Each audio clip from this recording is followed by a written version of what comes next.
time of the shooting. The shooting. Turning Point USA, a nonprofit organization founded in 2012 by Charlie Kirk, organized a public outdoor event to be held at noon on September 10th, 2025 at UVU. The event was the first in a series of similar events to be held at college campuses nationwide. Mr. Kirk is a well-known conservative activist famous for these type of events where he discusses various political issues and debates with audience members. His events and comments have garnered a significant number of supporters and drawn the ire of many who disagree with his political views. The event at UVU was announced far in advance and garnered significant publicity and interest. Consequently, several hundred people attended. Mr. Kirk was interacting with a crowd before the event officially got underway. Then, at approximately noon, Mr. Kirk seated himself under a portable canopy behind a table and microphone. He began speaking to the crowd and fielding questions from attendees, a format Mr. Kirk commonly used at his events. Mr. Kirk allowed his questioners to approach a microphone positioned directly in front of him. Mr. Kirk's team members were very close to him on his right and left, as well as some behind his canopy and others at various close locations near him. The large crowd surrounded Mr. Kirk on three sides. Temporary metal fencing separated attendees from Mr. Kirk by only a matter of feet. Directly above and behind Mr. Kirk was the UVU Hall of Flags, an indoor walkway spanning several hundred feet with floor-to-ceiling glass windows which overlooked the plaza where Mr. Kirk was seated. People were in the walkway at the time of the shooting. Approximately 15 minutes into the event, Mr. Kirk was answering a question about mass shootings by transgender individuals when a gunshot rang out. The bullet struck Mr. Kirk in the neck. He slumped to the ground almost immediately. The bullet's trajectory passed closely to several other individuals beside Mr. Kirk, including the questioner who was standing directly in front of Mr. Kirk. Children were visible near Mr. Kirk's stage when he was shot. Mr. Kirk was rushed to a nearby hospital where he was declared deceased. The medical examiner's report is still pending. So UVU surveillance. So at the moment of the shot, a UVU police officer was watching the crowd from an elevated vantage point. As soon as he heard the shot, he began to scan the area for threats. Believing the shot came from a rifle because of its sound, he looked for potential sniper positions. He noted a roof area approximately 160 yards away from Mr.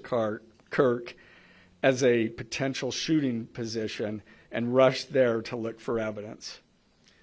The suspected shooting position is adjacent to an open, publicly accessible walkway. To access the suspected location, a person must climb over a railing and then drop to the roof only slightly below. The UV officer climbed over the railing and down onto the roof. He then walked to the suspected shooting position and confirmed a clear shooting corridor between the position and Mr. Kirk's seat.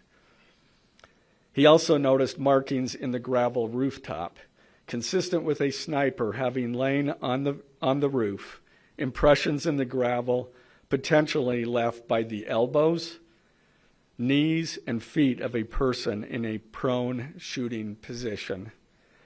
Police reviewed surveillance from the camera covering the roof and discovered that it recorded an individual dressed in dark clothing cross the railing from the public walkway and drop onto the roof at approximately 12:15 p.m.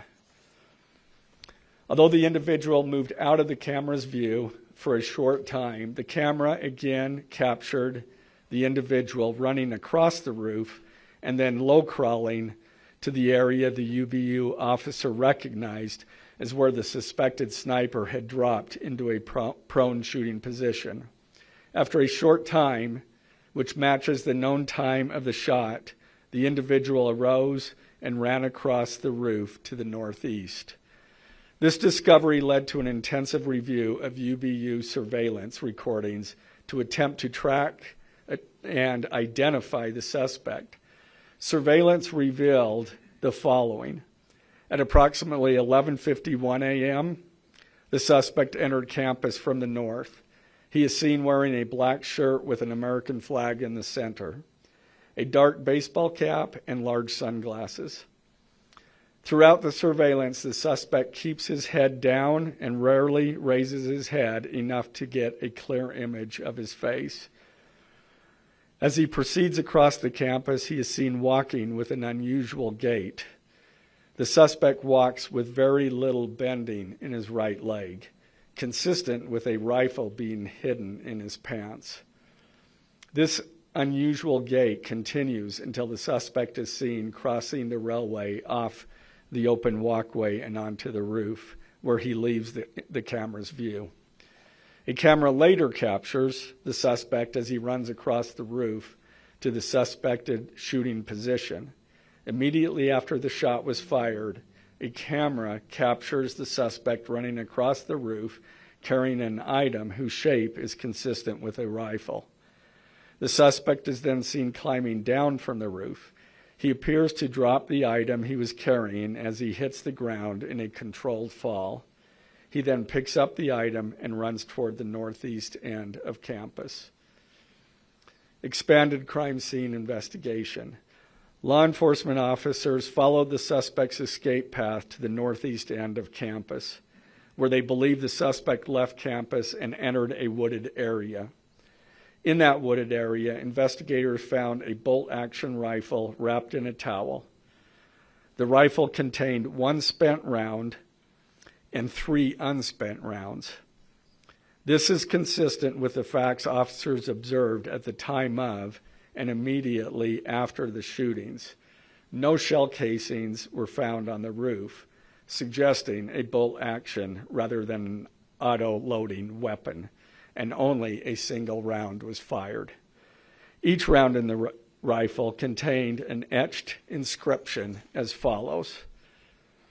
The fired cartridge was etched, "No Tice's bulge, OWO, what's this?" The second cartridge that was again not spent, the last 3 were not spent, were not fired. The second, "Hey fascist, catch," with arrow symbols. The third cartridge, "Oh Bella Chow, Bella Chow, Bella Chow, Chow Chow." The fourth cartridge, "If you read this, you are gay," LMAO. The rifle, ammunition rounds, and towel were sent for forensic processing. DNA consistent with defendant was found on the trigger, other parts of the rifle, the fired cartridge casing, 2 of the 3 unfired cartridges, and the towel. Law enforcement was unable to immediately locate the shooter, so they published photos of the shooter from the UVU surveillance cameras and asked for the public's help to identify him. Meanwhile, law enforcement continued to try to identify the shooter through other means. The Washington County investigation.